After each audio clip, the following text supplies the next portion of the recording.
So this is my first kind of experimental video here of garden related, chicken related I guess too. Just wanted to show you around in my garden and see how the video turns out, see what the audio is like, things of that nature. So I guess I'll start over here. Got blueberries that I just planted this year, and they're all netted off because I was losing them to, what do you call those birds? The robins? Found 2 sparrows trapped under the netting yesterday. I had to rescue those. I don't know how they got in, but these ones are huge. I don't know if you can see that, how big they are. Let me get my hand up under there. So they're really big, and that's like medium size. They get way bigger than that. So got some really good looking sunflowers. I mean, they're tall. They're like, I don't know, shoot, almost twice as tall as me, and I'm 5'4". So this one's getting a little head on it, which is really cool.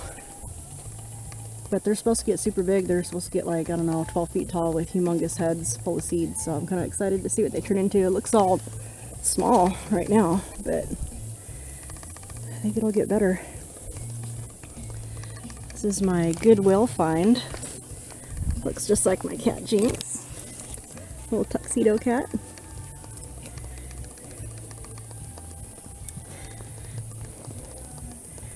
A wind chime. More blueberries. Our nice free patio furniture from my friend Bunny. This thing's gotten real big. This is a blue flowering azalea. It's really pretty. Boxwood. This sedum. This is really cool. The bees just love it. What do you see? I'll make another video, and when all these are open, the bees just love it. It's just covered from morning, noon to night with just bees. It's a really good photographing opportunity. This is all oregano, and I've cut it back all the way down to about here once already, about, I don't know, a month ago, and it's all grown back. It smells like spaghetti over here. More blueberries. This is where the 2 sparrows were trapped yesterday. I'll pan out so you can see how big this blueberry bush is, and that's cutting it down to about half the size. But when you prune it properly, you get more berries. 2 more blueberry bushes. This one's loaded. They're not the great big ones though, but they actually taste better than the great big ones. So here's the back side here. Got some nasturtiums. Those popped up by themselves from seeds from last year. And strawberries. Whole row strawberries. I'll get back a little bit so you can see how massive this back planter is. You can see the size of that chair. That's all cinder block,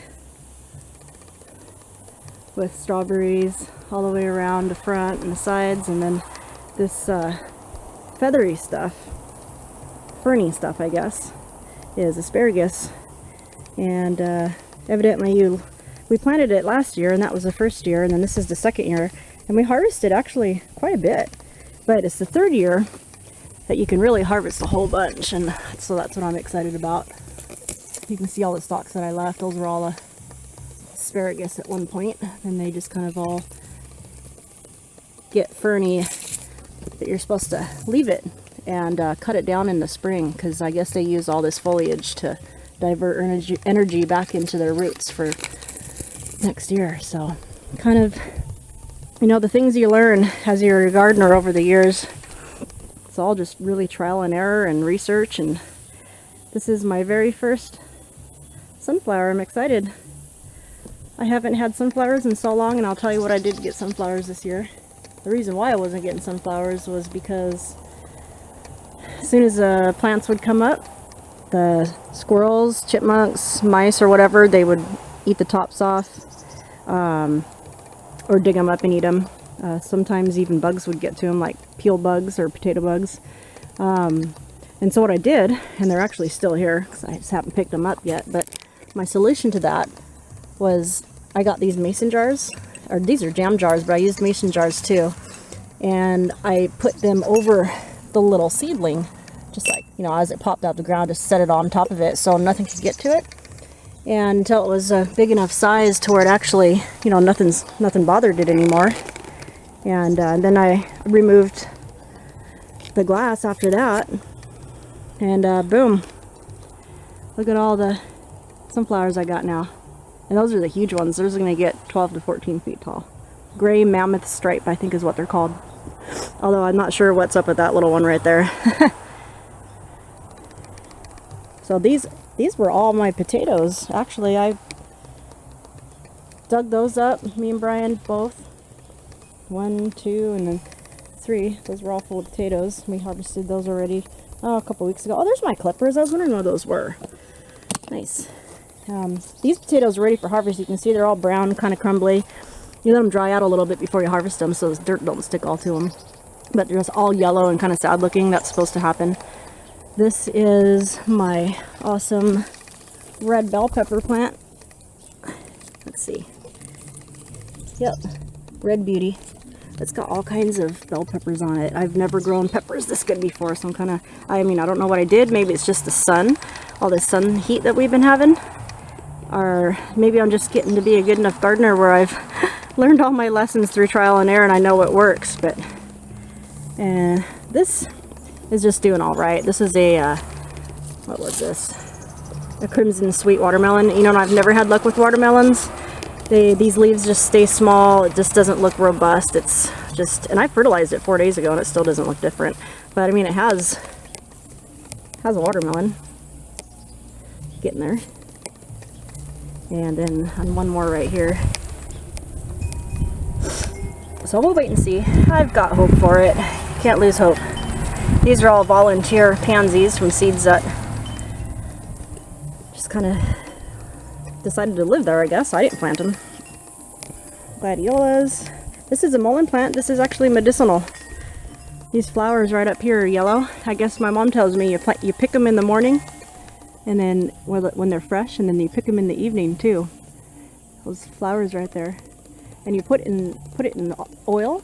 She uses, I do believe, avocado oil, but I'm sure you could use like sweet almond oil or jojoba, anything of that nature. But anyways, you let it sit, kind of marinate, and it makes a medicinal oil. So, and all natural, so you can't beat that.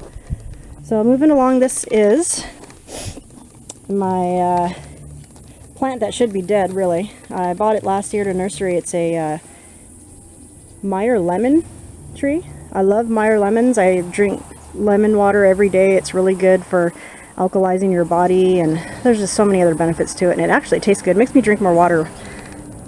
So this thing is doing really, really good. It's about doubled in size since I've had it. But what happened is last year, and this thing was like 40 bucks. I didn't want to lose it, but last year it got spider mites really, really bad, and you know, it wasn't good. So, you know, I sprayed some organic stuff on it, but you know, spider mites are one of the hardest things to get rid of.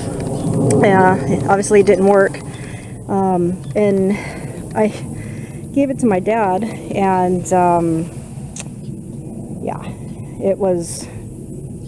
it needed to go outside. So I had it in his atrium for the winter time, and that's where it got the spider mites. So anyway, so I was like, oh, forget it. I don't care about it anymore. Just put it on your front porch. And it got down into the 20s at night, and I figured it would die, but it didn't. It actually looks pretty good still. It's actually got even some blossoms on it. And I got lemons off it last year, about, oh, maybe a dozen.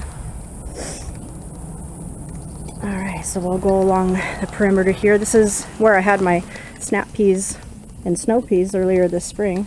This is all pole beans now.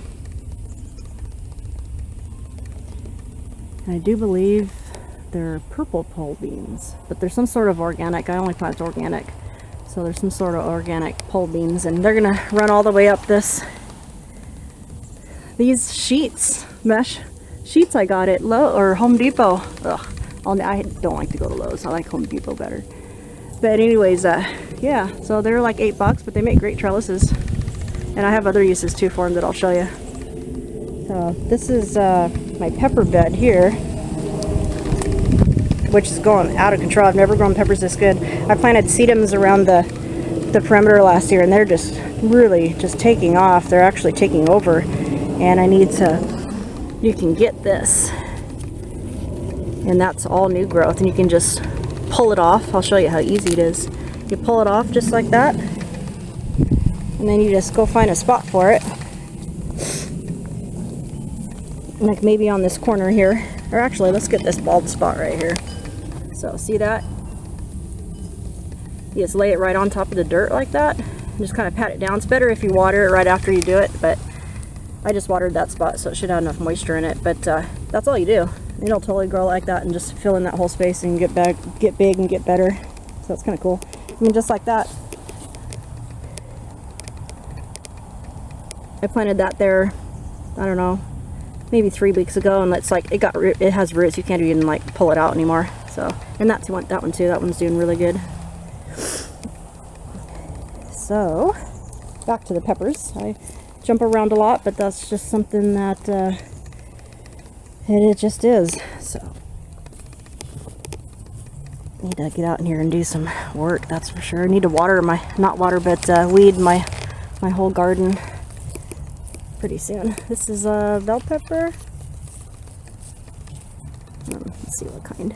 Not sure what kind it is, but oh, and then we got jalapenos, mild jalapenos. That's this one here. They're doing really good. I actually was having something that was eaten on them, and I was like, what could possibly be eaten on a jalapeno and then actually go back for more? It was just kind of baffling to me. But yeah, something, I don't know if it was a chipmunk or what, but and I don't know why this gets that on it. I suppose I should just pick it off because it's not really edible and it's just taken away from the plant. So actually, I like to twist my peppers because I find that well, because I don't have clippers right here, but I find that if you just kind of pinch it off, it can rip. But see, if you twist it enough, it just comes off by itself, so it's kind of cool. My favorite flower, the lily. Wish you could smell it. It smells so good. I have them cut in my house right now, and my whole house smells like lilies. So this is my out of control poblano plant. I've never grown a pepper this tall. I mean, it comes up to my neck, this plant. And it was just little when I planted it, but yeah, it's got poblano peppers. Not sure what I'm going to use it for. Some sort of Mexican food, I'm sure. This one looks like a little elf shoe. See if I can get it in the light just right. Huh. More. It's just everywhere. Just hanging off the whole plant. And that's pretty big. That's, I don't know what size of my palm in my fingers for sure. And they just keep going for days. Got this one here. This one's probably the biggest one. And then this had 13 peppers on it at one point, but I've been picking them. They're called a gypsy sweet pepper. And it shows in the picture that they're supposed to turn kind of an orange color, but they're really more so yellow. But they are sweet, definitely sweet. I mean, look at some of these. This is like store-bought size bell peppers. I mean, and they're thick and juicy too. They're not just like thin-walled, you know. And look, I mean, wow. Let's see if I can get a good shot of that. How big that is. I mean, that takes up my entire hand. That's chocolate beauty. So, I mean, it looks ready for picking right now. It's all perfectly green, but evidently if you let it go, they turn that cool looking chocolate color. Wow, look at the size of that one, dang. So that's pretty cool. It's really hot out here. It's probably like 85 degrees right now. We've been having a super, super hot summer. It's been in the 90s. We actually broke record. When was it? Last Friday, I think we broke a record. We only had 9 90-degree weather days in Washington in any given year, and we've hit 10, and I think it's above that now even. But this is echinacea. I love echinacea. Check out that bee. all that pollen. We'll go into the importance of bees and lack thereof bees on another video, but I'm just glad to see one in my garden. Honestly, I'd rather it be a honeybee. I see bumblebees all the time. They don't seem to be affected as much as the honeybees as far as colony collapse. But these echinacea flowers, they were just perfect for taking pictures of bees. And these are tiger lilies, which I've never grown, so I'm kind of excited about my tiger lilies.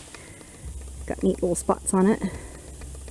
Just adds variety, you know. I don't have anything else polka dotted out here, unless it's something eating my plants. I really need to deadhead. If you pick all the dead heads off, it actually is better for the plant. And that way it doesn't go to seed. And it'll keep on flowering. Because evidently once you pick the dead flower off, it won't turn into a seed. And evidently when the plant turns into a seed and starts seeding it, it thinks its life cycle is over and it stops producing flowers and stuff. So just nice information to know. So check this out. This is my compost pile. And you can see I harvested some onions recently and grape leaves and things like that. But yeah, look at that. All volunteer tomatoes, just huge. There's another one of those mullein plants in the back. That's just like that tall spiky medicinal plant that I had showed you earlier. But yeah, this is, I did not plant any of those tomatoes. And it's engulfed the entire walkway. I mean, that's a gate right there, and this is my walkway. And that opens up and goes into the garden. This is a way for my dad to get in the garden. This is our chick house where we raise baby chicks, but it's kind of not in use right now. We have our flock already. We don't have really a need for chicks, but there's a big bee's nest in there, so I need to find somebody that'll remove that. That's a whole bunch of mint. I take that to work and they make mojitos out of it. So cool. Another Ross find. I love shopping at Ross. So me and Brian planted this wisteria here on the chicken coop thinking it would look really cool, and it's actually taking off. It's doing really good this year. This is all raspberries, more lilies. I just can't get enough lilies. I actually want to, believe it or not, grow more. Maybe I'll go to Costco and grab one of their big bags when they go on sale in the fall. So let's continue on. Let's see, where do we go next? So the tomato plants. These things are off the hook. Let me get back so you can see just how big these are. And I planted 6 in each one. All different varieties, pretty much. Before I forget, I wanted to show you these little volunteers. I don't have the heart to rip them up because they're so pretty, but they just decided to grow here, right in the walkway. Pansies. Especially like this one. It's just a pretty purple. And then this is a flowering thyme, like a creeping thyme. It smells really good, but yeah. Anyway, back to the subject. So these tomatoes, man, they're just going nuts. They're doing super good. It's kind of just tumbling with tomatoes. I mean, they're good size too. I mean, see the size of my hand there. And I'll kind of describe what I've done to my tomatoes to get them like this, or maybe it's just by happenstance that they're like this, but I'll tell you what, I've never grown tomatoes this good before, so I think it is some experience and knowledge kicking in and just knowing what to do and stuff. But so these are all organic, and this is Cherokee Purple. It was my favorite one that I grew last year, so when I seen it this year I was like, oh yeah, I'm getting 2 of those. So they're so good. So anyways, one of my things that I've done different this year is I've used this red mulch, and it's supposed to be really good for under peppers, tomato plants, eggplants, things of that nature that like a lot of heat. Because evidently what it does is it makes somehow the fruit sweeter, and it keeps down the weeds, that's for sure, but it makes it ripen faster as well. So I figured, you know, hey, the less weeding I do, the better, right? And if they're gonna make me sweeter potatoes, then it's gonna be worth the money. So these ones over here I'm kind of excited about because they're called Great White.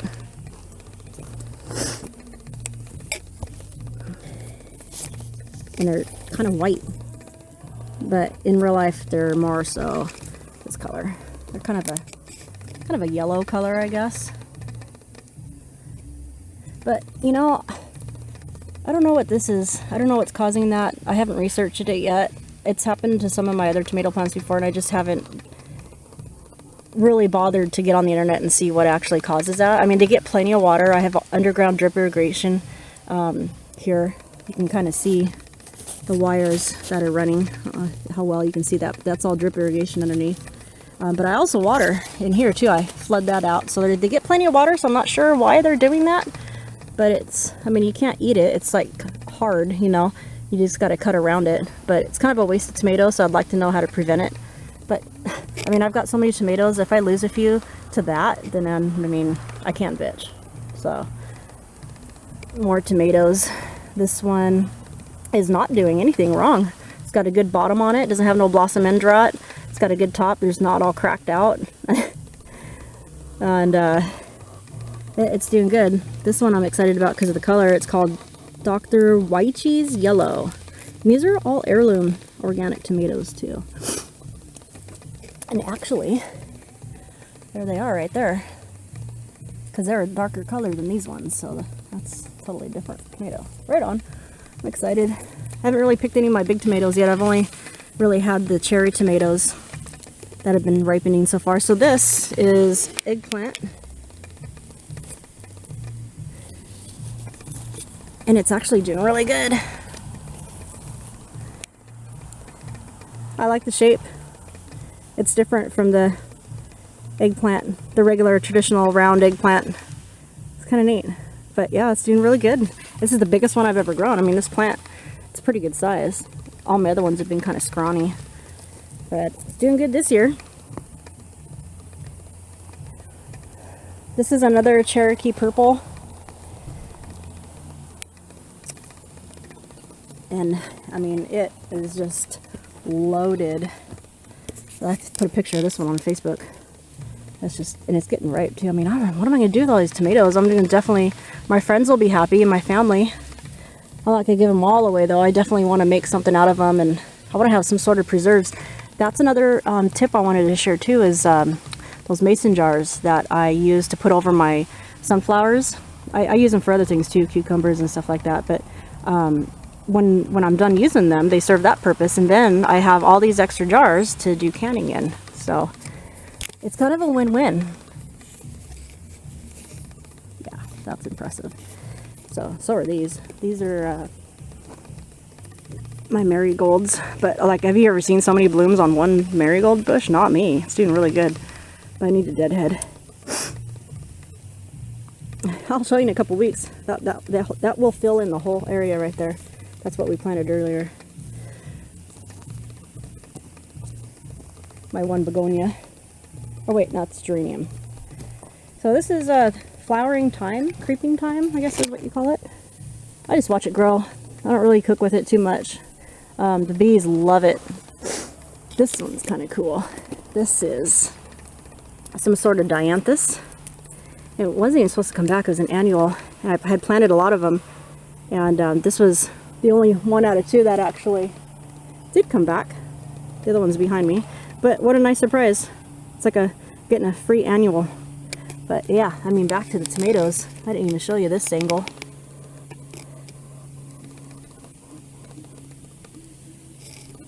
And then that's just what's hanging down below. We got all this too. So heading on to another tip, besides the red mulch, is I actually skirt my tomatoes. And what I mean by skirt, I trim up any kind of lower hanging leaves off of the stems. You can see that one's kind of naked going up to the tomatoes. Same thing with this one, that one. They're all like that. And what it does is it helps it so, you know, a lot of bad things live in the soil, like that will give your tomatoes, you know, funguses and diseases and things like that, and you don't want to get those things on your leaves. They'll start affecting your tomatoes. So a lot of way how that happens is, you know, when you're watering, it'll splash on the dirt, and the dirt will splash on the leaves, and all of a sudden your plant will get infected. So that's another reason why this is good. The mulch, it keeps it down, but also if you have no lower leaves to be splashed on, you cut down on your risk for getting any kind of diseases. So I mean, it seems to work. I haven't had any problems. This is the bed behind me. I mean, it's just teeming with tomatoes. It's ridiculous. There's ones on the ground that I just haven't even... Well, we went camping, so it didn't get picked for a while, but yeah, I mean, look at them all. I still have freezers of these, freezer sacks full of these from last year that I haven't done anything with. I just don't even know what to do with them. I have a cherry tomato crisis on my hands, so Jackie Rock, you're getting some on Wednesday for sure, a bowl full. Yeah, these are just, there's so many tomatoes. I'll bend down so you can see this one here. Another cluster. I forget what those are. Oh, okay. It is a black prince.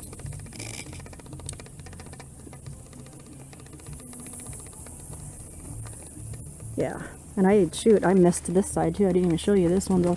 Back to the other side, there's this one. This one is a called Carbon.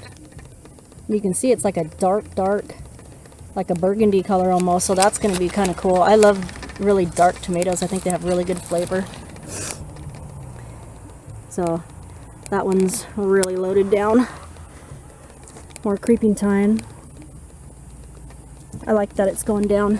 It's reaching going all the way down the cinder block and reaching now the dirt. Alright, so show the other side of this tomatoes bush. This is just another cherry tomato. I have sun golds planted on the other side. This side is, let's see, what is this one called? Sun Sugar. So these ones are Sun Sugar. There's so many of them. And they're so sweet too, and they just come right off when they're ripe. They just like fall right into your hand. My philosophy is fruit should give itself to you when it's ripe. If you have to tug on it and like forcefully take it off, you should just leave it and let it get riper. Okay. Don't mind my munching. I was thirsty for one of those. Oh my goodness. Oh man, what a bummer. Something not good is happening to that tomato. And it's huge too. Look how big it is. It's a brandywine tomato, and I've had this happen to my brandywines before. I don't know if it's just a characteristic of this type of tomato. I don't know, but it's kind of irritating. But yeah, look, it's all cracked at the top again. But not only that, but it looks like when we were gone, it didn't get enough water and it cracked when it rained. And now there's like a rot spot on top. I mean, but there's a lot of tomato. You can cut a lot of the good tomato off and still use it. But I'm definitely going to cut off the better stuff because that's too big to waste the whole thing. I wouldn't waste it anyways. I'd give it to the chickens first. But I mean, look at these. Oh, and there's a nice one in the back. Looks like it's ripening up, but it looks like it has a crack on it too. Let's see if I can get a closer look at it without actually crawling on the ground underneath. Oh, see, this looks like it's getting some weird funky looking thing happening to it too. See, I might not even plant brandywines anymore. Look at that. Wow. That's terrible. The bottom's all weird. That one's got a weird bottom too. Ooh, and a weird top. Yeah, see, I don't know. Oh my goodness. Yeah. Alright, well. I might just leave brandywines to the expert. No, they're really not my favorite anyways.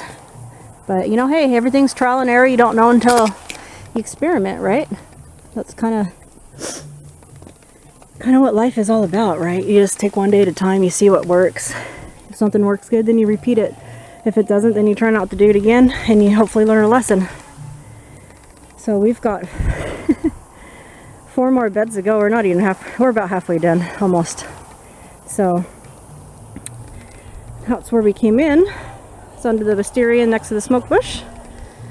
This is my onion beds from this year. I had onions planted all in there. I'll show you how those turned out. Whole nother one. And these are ready for planting. I'm not sure what I'm going to do. Maybe you guys can suggest what to do. But I mean, I've had onions in there already. I've got more than enough onions in I'll use. So I'm just not sure what to plant in there, you know. It's open space. The sunflowers are so cool. Shoot, just a week ago they weren't even up to the, they were about just up to the top. Oh, I forgot to show you my birdhouse gourds. So excited about these. Can't believe I forgot about them. Another thing is I like to take this little weird, once it turns brown, I like to just pop it off. I think it actually is better. Sometimes if it gets left on, it can like create a weird rot spot, and I just would rather it be picked off, and that doesn't happen. They're so fuzzy. Wow, this is the first time I've ever grown these.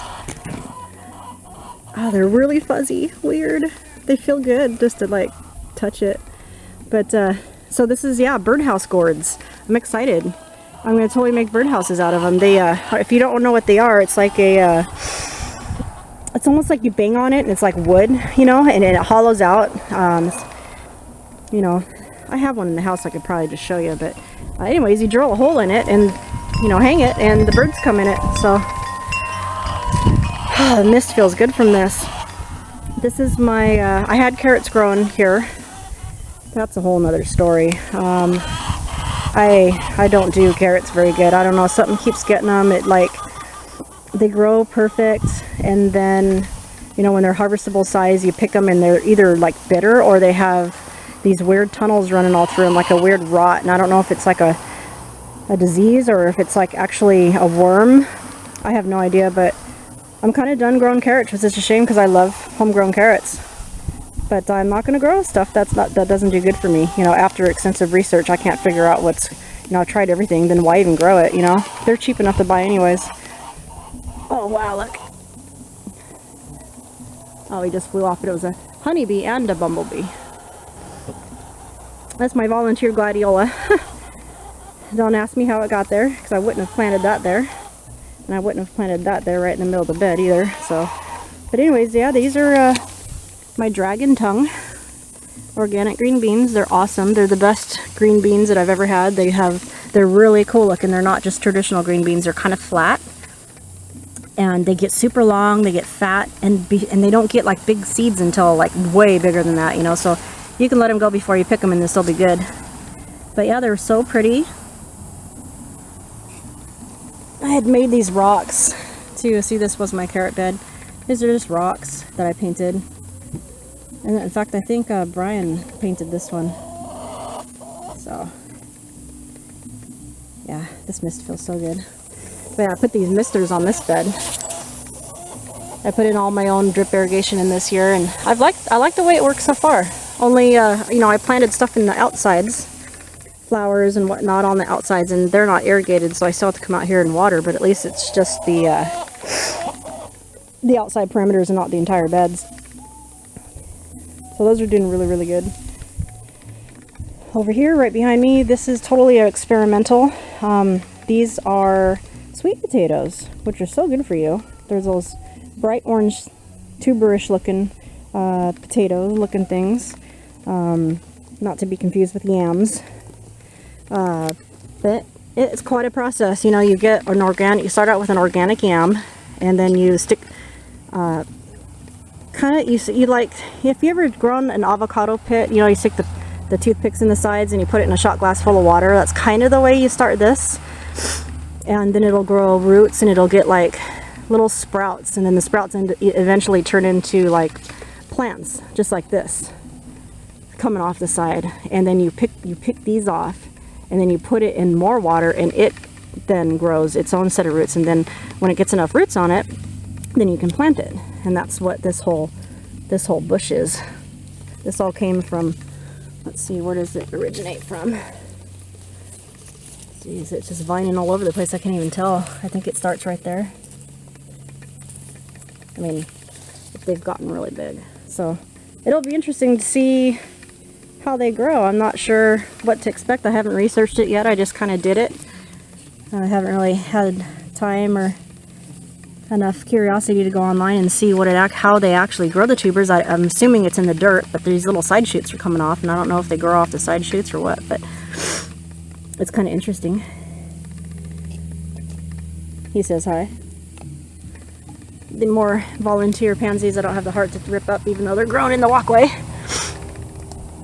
These are beets. Man, I made the best pickled beets out of these things. These are all organic as well. This is probably my favorite rock in the garden that we made. Beets eating fast food. You know, that's the importance of having your own garden. I firmly believe in the importance of growing your own food and knowing where it comes from, and, you know, eliminating as many pesticides out of your diet as you possibly can, because not only are, you know, poisons in your food, they're everywhere. They're in the air, they're, you know, they're in our water. You know, companies putting fluoride in your water and stuff. I mean, I don't know, there's a lot of things you got to be wary of, you know, and I prefer not to have Roundup on my food. And, you know, they say it causes cancer, and I don't know, I'm just trying to be smart about it, you know. So, and plus it's fun growing your own food, and it tastes better. So check this out. These are hens and chicks. These started out so few compared to what they are now. I mean, I just had like a few rosettes, just a few of these, in each one of these cinder block holes, which is like, here's one, here's one, here's one, and to show the scale, that's how they've filled in. And I've continued it down here. I've put two more. These two will fill in this whole area. And basically, it's so easy what you do. Just pick one that looks like it's easy to pick off, just like that. And it comes with like its own little built-in root, right? And then you just like put your finger in the dirt. Make sure it's deep enough for the root to go straight down, so it sits nice and flush. And I just kind of do this and I set it, you know, kind of firm it down a little bit. And that spreads out these a little bit too. They've been all cramped up against the other ones, so gently, you know, you don't want to hurt it, but these are pretty bomb-proof, those things. So, like, how cool is that? My basil. I wanted to grow a whole bunch so I can make pesto, because I love pesto. But the flavor is just weird. It's not your traditional basil. It's like, it's like peppery, and I don't really like it. It's I don't know. You know, when you grow your own stuff, you just don't know what to expect. I expected, like, you know, good taste in regular basil, but it's definitely got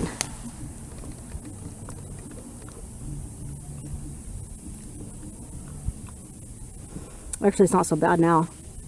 Boy, that's really perfumey. It's like I'm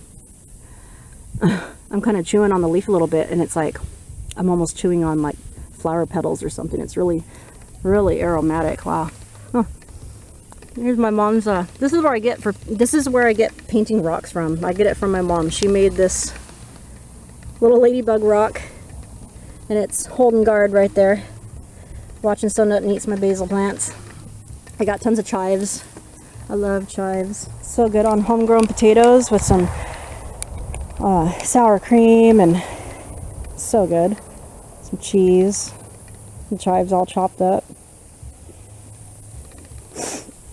So we got 2 beds left, and then this is a disaster is what it is. It's my raspberry plants, but mixed in is a whole bunch of like creeping Jenny, which is cool. I like this stuff. I mean, it's cool. It's all like cascading down the cinder blocks that are right there.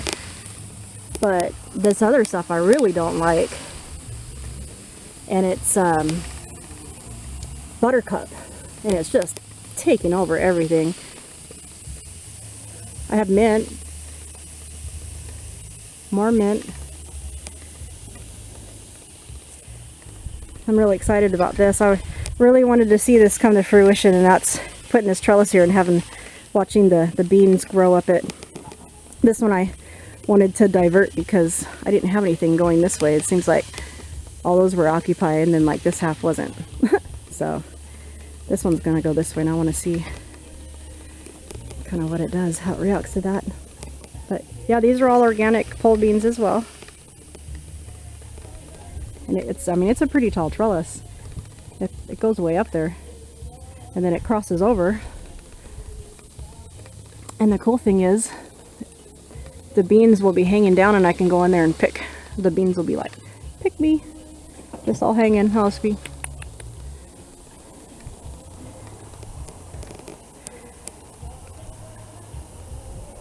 Okay, so that's what we've seen so far. This is the lettuce bed and the herb bed. There's a lot of herbs tucked in here. See, these are all those jars that I took out from over on top of the seedlings and stuff, like the sunflower seeds and the cucumbers and stuff like that. And I have them all right here. I need to wash them all up and get them ready for canning, so I can can the green beans and the beets and stuff. So this is lemon thyme, primrose, got more chives. This was cilantro. That's curly, or like flat leaf parsley, and then dill, which didn't do hardly anything. It went to seed is what it did. So I didn't really get any satisfaction out of that. But I love dill on salmon. Like I make my own tartar sauce. Put a lot of fresh dill in there, and I've been cutting back on my salmon consumption because I've been did some research and found out that I really don't have the appetite to eat farm-raised salmon anymore, because it's just kind of gross the way they produce it and what they feed it. And so I only want wildcat salmon, you know, but it's expensive. So needless to say, I don't eat salmon very often. This is all kale. It's all going to seed. You can see it's done its thing. It's ran its course. So what I like to do, chickens love it. And plus they get their greens. It's good for them. I mean, kale is superfood, you know. So this is Ginger. She's got the most personality. She's the friendliest. The barred rock is wattled. That wattles. That's this black and white one here. And then we have the two black aster lorps, Cinder and Smoky. She's an Americana. She lays blue eggs. Can't really remember her name at the moment. And then we have 6. This is 5. There's one must be inside laying an egg. That's the other Americana that's laying an egg, sure. So another beautiful sunny Pacific Northwest day.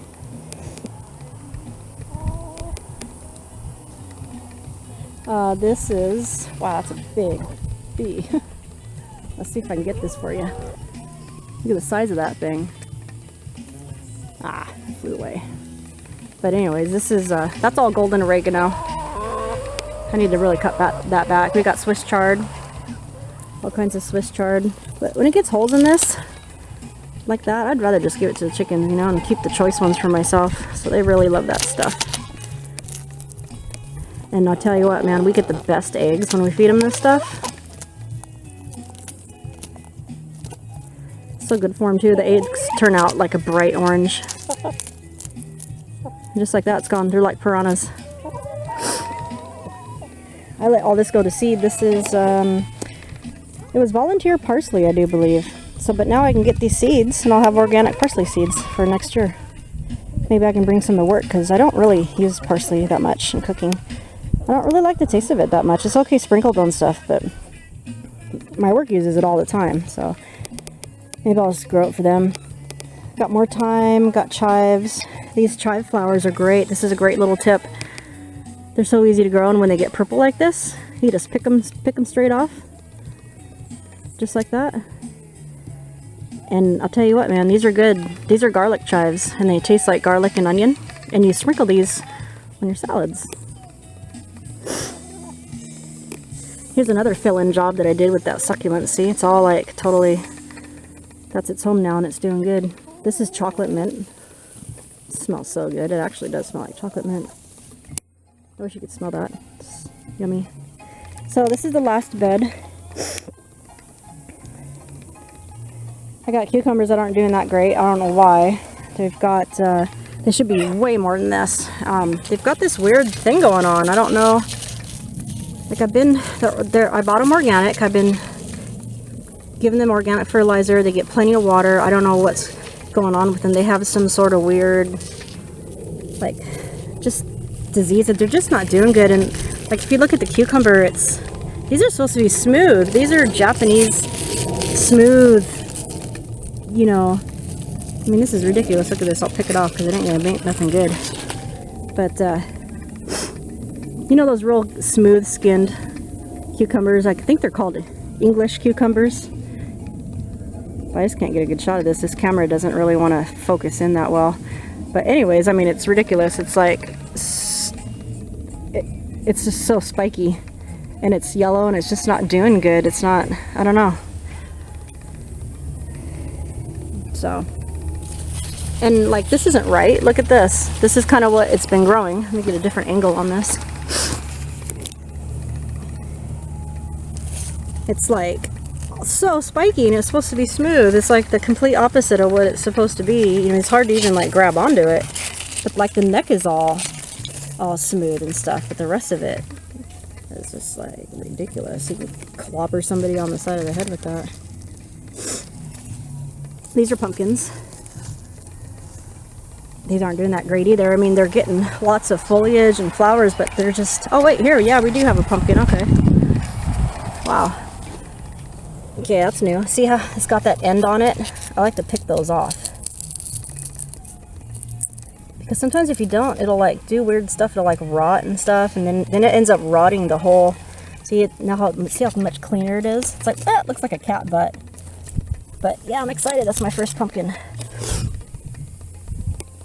All right, so more tomatoes. Can't remember which one this is. The tag's on either side. Got zucchinis. These are the yellow zucchinis, yellow squash, or whatever you call them. They're doing good too. Lots of flowers in there. These are cucumbers as well, but look, they're not doing anything. I don't get it. They're like, they're stunted for sure. They're just tiny. I mean, you can see they're only like maybe 4 inches tall. And look at all those like flowers and stuff. Those are supposed to be way more spread out along the vine. You know, it's just, they're all concentrated. I don't know what's going on with it. And obviously it's not thriving. It's not doing anything. I don't see it growing a cucumber. I don't see that tiny little plant actually supporting a cucumber of size that it needs to be, you know, the weight. So, yeah. I'm just going to let them go and just experiment and see what they look like. See what they do. It's all about experimentation. Hi, Jinx.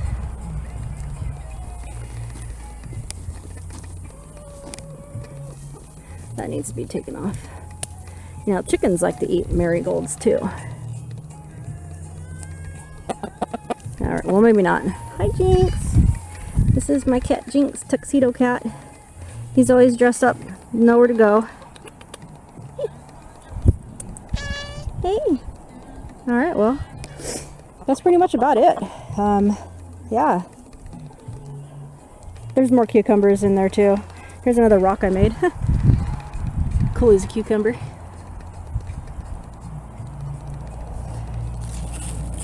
They're not doing very good either. I mean, all spiky and weird.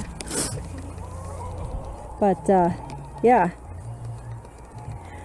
So, this is it. I'll do other videos periodically. Show you what's new. Tips and tricks that I've learned. And ideas, questions. I'm sure I have questions for a lot of the people watching. Like, what's wrong with my cucumbers? How come my Brandywine tomatoes got weird cracks on the top and bottom? I mean, I have no explanation for that. But I suppose the internet. But sometimes it's nice just to hear from other gardeners, you know. So anyways, I hope I haven't talked your ear off or been hard to understand. So yeah, look out for video number 2. I'm gonna start this gardening blog and see where it goes. All right, peace out, people.